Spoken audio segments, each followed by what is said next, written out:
Si aujourd'hui tu te retrouves dans une situation où tu te sens parfois accro à ton téléphone, où la première chose que tu fais le matin, c'est de prendre ton téléphone et de commencer à regarder les notifications, si à chaque fois que tu vas aux toilettes, tu prends le téléphone avec toi, si à chaque fois que tu t'endors, eh bien la dernière chose que tu regardes, c'est ton téléphone, etc. Si tu es dans cette situation, eh bien il se peut que tu aies un problème dans ta relation avec le smartphone et les réseaux sociaux d'une manière plus globale. Si c'est le cas et que tu veux vérifier si tu souffres de ça, eh bien j'ai fait un test complètement gratuit que tu peux suivre là, ici, en dessous. Et ça va te permettre avec ce test de savoir si tu es victime d'une forme d'addiction au smartphone et aux réseaux sociaux et aux écrans d'une manière plus générale. Si c'est le cas et que tu sens qu'il y a comme une force irrésistible qui te pousse à aller chercher cet appareil pour essayer justement de scroller, de regarder la dernière news, la dernière info, de revérifier le montant de ton compte en banque, de jouer à un jeu vidéo, etc. pour tuer le temps. Eh bien, si tu te retrouves dans cette situation, un peu comme un drogué qui a besoin de sa dose, on va voir exactement pourquoi j'emploie des mots aussi forts, mais ce que je veux te dire, c'est que ça n'est pas de ta faute.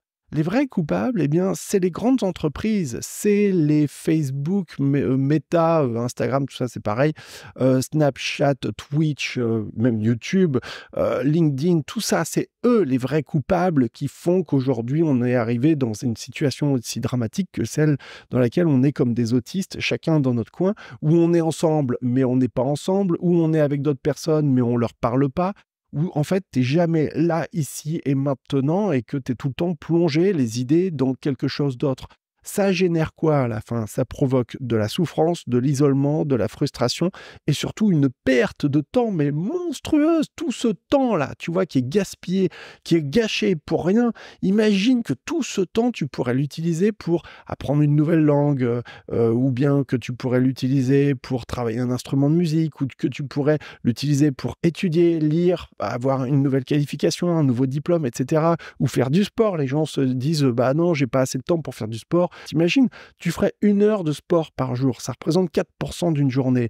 En vérité, les Français passent en moyenne, plus ou moins, ça dépend des personnes, mais on est dans une moyenne à peu près de 5 heures, c'est un truc de ouf, devant les écrans. Alors, encore une fois, il y a des disparités là-dedans. Il y a des personnes qui vont passer encore plus de temps parce que ils travaillent devant un ordinateur. Il y en a qui vont en passer beaucoup moins et pour qui être devant un écran, que ce soit une série Netflix, etc., eh bien, ce sera juste, en fin de compte, une forme de loisir et de passe-temps.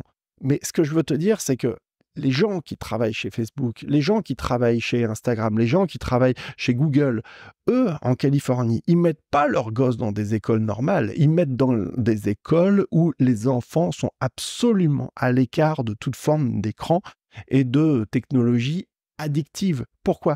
Parce qu'ils ont dépensé des milliards et des milliards, et je parle même pas de TikTok, pour développer des nouvelles formes d'addiction, parce que leur but, leur objectif, c'est que tu restes enfermé le plus longtemps possible dans l'application, dans la plateforme. À partir de là, à partir du moment où tu es captif chez eux, eh bien, ils peuvent te bombarder de pubs et se nourrir de ton attention pour gagner des milliards et des milliards. C'est exactement l'expression qu'avait Patrick Lelay en 2004 quand il disait que le travail de TF1, ça consistait à vendre à Coca-Cola du temps de cerveau humain disponible. On en est arrivé là. Seulement les conséquences sur nos vies, elles sont dramatiques. Et je pense que d'ici une vingtaine ou une trentaine d'années, il y aura une prise de conscience globale des vrais dangers des écrans et du fait qu'il faut absolument les traiter exactement de la même façon qu'on a traité la cigarette. Dans les années 50, c'était parfaitement admis que tout le monde fumait et c'était cool. Aujourd'hui, il y a eu quand même globalement un progrès pour essayer de protéger les gens, et plus particulièrement les plus jeunes, les plus fragiles par rapport à la drogue qu'est le tabac. C'est exactement la même chose avec les réseaux sociaux. Seulement nous, moi j'ai 42 ans, donc en fait je suis la première génération à avoir expérimenté ces nouveaux appareils ultra addictifs. Je veux dire, l'iPhone, il est arrivé dans les années 2008, 2010, un truc comme ça, tu vois. Donc, c'est encore relativement récent. On est seulement en train de découvrir ces nouveaux appareils, ces nouvelles technologies. Et encore, je ne parle même pas du casque Vision de chez Apple, qui vont de plus en plus nous enfermer au lieu de justement nous permettre d'être plus épanouis, d'avoir une meilleure vie. C'est ça qu'il va falloir apprendre et cultiver de plus en plus et surtout, évidemment, protéger les plus jeunes. Maintenant, je voudrais te poser une question. Qu'est-ce que ça va donner dans 10 ans si tu changes rien et que tu continues d'utiliser ces applications, ces réseaux sociaux de manière totalement débile, quoi. Je veux dire, juste en scrollant comme un singe. Qu'est-ce que ça va donner? On en est déjà arrivé à un point où des fois, tu prends ton téléphone et tu appuies sur différents boutons, différentes applications sans même t'en rendre compte. En fait, il faut déconstruire ce phénomène-là et comprendre qu'en vérité, à chaque fois que tu te sers de cet appareil qui est très coloré, qui est très brillant, qui est très attractif, eh bien, à chaque fois, tu vas avoir une petite dose de dopamine, la cheap dopamine, tu sais, la dopamine à pas cher, de mauvaise qualité. Ils le savent, hein, chez Meta, chez Facebook, chez Google et tout ça, ils le savent parfaitement bien chez TikTok. Comment provoquer ce petit pic émotionnel de satisfaction qui fait que très vite, tu as envie d'en avoir un autre. Comparons un peu par rapport à d'autres types d'addictions. Un gros fumeur, ça va être combien de cigarettes? Ça va être combien de prises de sa dose par jour? Mettons peut-être une vingtaine, ce qui est déjà énorme. Quelqu'un qui est drogué, addictif à une drogue dure, je sais pas, comme de l'héro par exemple, combien il va prendre de doses par jour? Je n'ai pas le nombre exact, mais ça m'étonnerait qu'il prenne plus d'une dizaine de doses. Ça me semblerait énorme. Alors déjà, le tabac, c'est beaucoup plus de doses. On est déjà à plus d'une vingtaine de doses par jour, tu vois.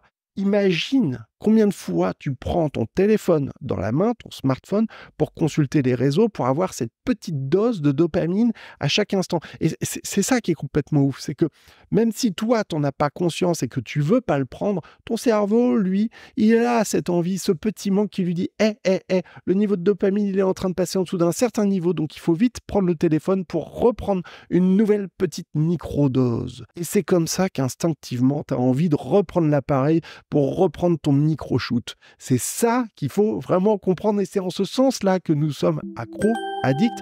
Mais la bonne nouvelle, c'est qu'on peut s'en sortir, mais c'est pas facile. En vrai, je te promets, c'est pas facile parce qu'il faut déjà avoir une prise de conscience très spécifique de la manière avec laquelle tu consommes ces outils, ce téléphone, ces réseaux sociaux, Internet d'une manière plus globale, pour justement réapprendre, recontrôler, reprendre la maîtrise de tout ça, de ta vie numérique et surmonter, je dirais même vaincre ton addiction aux écrans, aux smartphones pour en faire quelque chose de positif qui va t'aider à aller plus loin dans la vie et créer des vraies connexions avec des vraies personnes. Si ça t'intéresse et que tu veux savoir exactement ce qu'il faut faire pour réussir à surmonter ça, regarde le premier lien en description de la vidéo et commence par faire ce test pour savoir si tu as un vrai problème d'addiction.